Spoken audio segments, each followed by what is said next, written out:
Hello there, this is Josh with CourtReserve, and this video is going to be a court and ball machine management overview video. So in this video, we will be covering creating court types, creating courts, creating ball machine categories and creating ball machines, and then creating closure types and creating closures.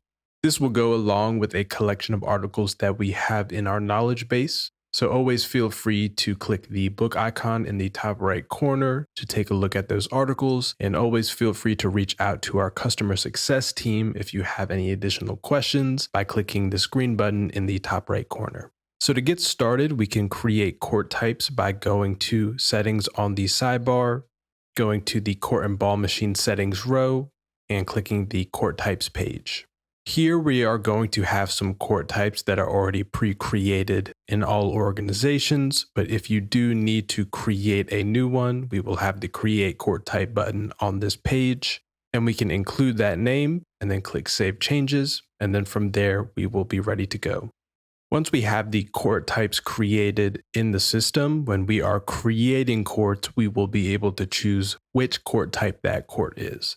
So if we go back to settings on the sidebar, and we go to the courts page this time, when we go and we create a court, we can include the court name, we can include a short name if we would like to, and then we can also include that court type. If you are creating a court and you accidentally did not create that court type in the system yet, when you type in that name, if we do not have that court type yet in the system, you will also be able to create that court type directly from the create court page. From here, we can choose if this court is going to be visible on the member portal. So if this is a court that members maybe cannot book from, we can uncheck this setting, and this court will only show up on the admin side of CourtReserve. But we can keep this checked if we would like for members to be able to book from this court. And then from here, we will be able to choose the open time and the close time for these courts. If we have courts that are closed on certain days, we can close them off for the entire day by checking off the is closed setting.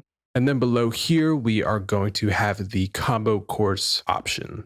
If you have any multi-purpose courts, like maybe you have one tennis court that you can also use as two pickleball courts, we will be able to use the combo courts option. And I have that as an example here. So here, my tennis 2 court can also be used as two pickleball courts. So when I go into the edit page for tennis 2, I will say that pickleball courts 1 and 2 are combo courts for my tennis 2 court. That way, if a member books a reservation on the tennis 2 court, it will automatically block off the 2 pickleball courts. Or if a member makes a pickleball reservation on the pickleball 1 court, that's going to block off tennis 2 from being bookable. And that will be all that you need to do to create your courts in the system. From there, they should start showing on your schedulers. And if you have any custom schedulers, I would make sure that you are double checking to make sure any new courts in the system are included on them if needed. So from there, we can start setting up ball machine categories and ball machines. One setting that I will point out before we get started with that is if you do have more resources that are bookable than just ball machines, or if you would like to just change the name of ball machines in the system, we can rename this resource list. So if we go to settings on the sidebar and we go to the organization settings row on the general page, and we scroll down, we are going to have the alternate name for resources. So if we would like to change it to something like resource, we can change the name here. And it is important to remember, the system will know when this word needs to be plural and when it needs to be singular. So we want to make sure that it is singular when we are adding it into this field. From there, we can hit the save button on this page. And when we go back to settings on the sidebar, any parts of the system that previously said ball machine will now say resource. So from there, we can start creating some resource categories. So if we go to the resource categories page, we will be able to create, edit, and delete categories from here. So when we go to create a resource category, we can choose if this resource can be booked with courts or if a court is required. We do have a scheduler that's specifically for resources. These settings will allow us to decide if a court is required with that reservation, including that resource. From here, we can also choose the allowed court types. So if we only want these resources being booked on specific court types, we can choose that from here. We can allow members to book this specific category. And if we would like to, we can also restrict this resource category to only being booked to specific reservation types that we have in the system. So once we have that resource category created, we can go back over to settings on the sidebar. And from here, we can click Manage Resources. When we go to create a new resource, we will be able to choose that category and the name for this specific resource. If this resource can only be booked on certain courts, we can choose them here. And then we can also choose if this resource is active in the system. So from there, we now have a resource category and resources set up in the system. So if you would like to set up something like maybe a reservation type that is specifically for your resources, we can set up reservation types by going to settings on the sidebar, going to reservation settings and the reservation types page. And when we are creating a reservation type, on the bottom of this window, there's going to be the allow resources. So if we want to allow members to book resources with this reservation type, we can enable this setting here. And if we want to require a resource category on this reservation type, we can do that as well. So if we have a ball machine reservation type that is used specifically for when members are booking out ball machines, we can say that the ball machine resource category is required. So a member will not be able to book this reservation type unless a resource under this category is available at that time for this member to book. So that goes over setting up resource categories, setting up resources, and also making those reservation types specifically for those resources. So the last thing that this video will go over is how to create closure types and how to create closures. Again, under the court and resource settings row, we are going to have the closure types page. And on the closure types page, these will just be those different reasons that we may be creating a closure in the system. And we will have some that are pre-created here, like holiday, maintenance, or weather. But if you would like to create your own closure types, we can do that from this page. And from here, we can choose the name.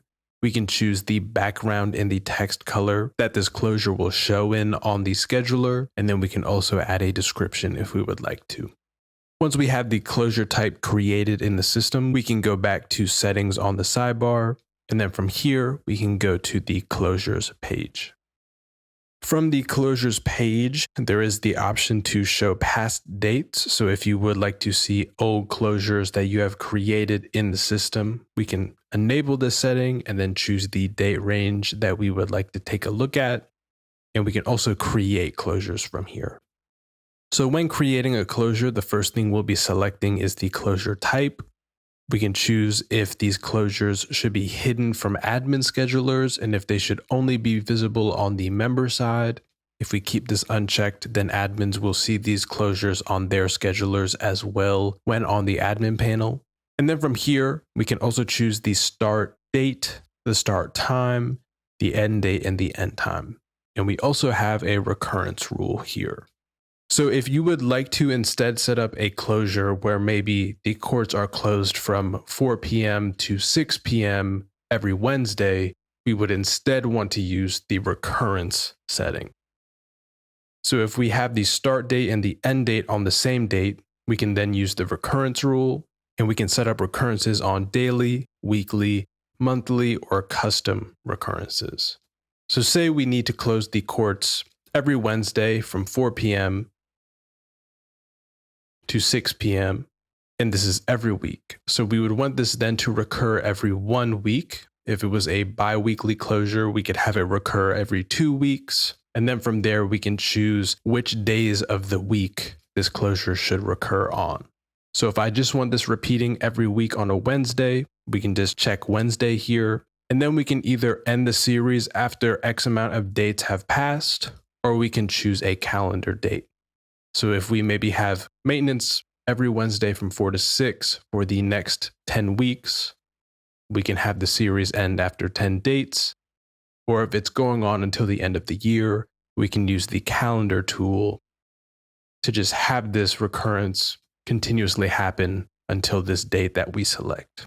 Once we have a recurrence rule set up here, we also have the option to select exception dates. So if there are any dates in this recurrence that we need to skip over, we can skip over them using the exception date field. And if we would like to display a message on the schedulers, we can do that from here as well.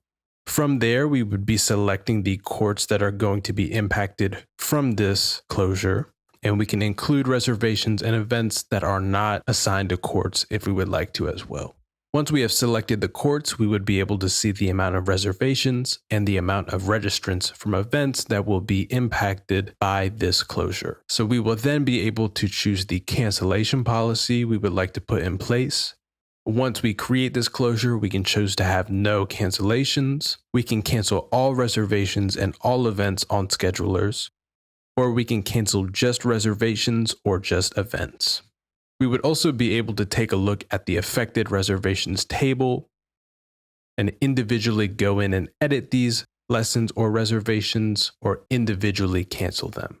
Once we select that cancel policy and we hit save, then that closure will be created in the system. So that goes over court and ball machine or resource management in the system. Again, this video is an overview of a collection of articles that we have in our knowledge base. So if you click the book icon in the top right corner, you would be able to take a look at all of those articles. And if you have any additional questions, always feel free to reach out to our customer success team by clicking the green button in the top right corner.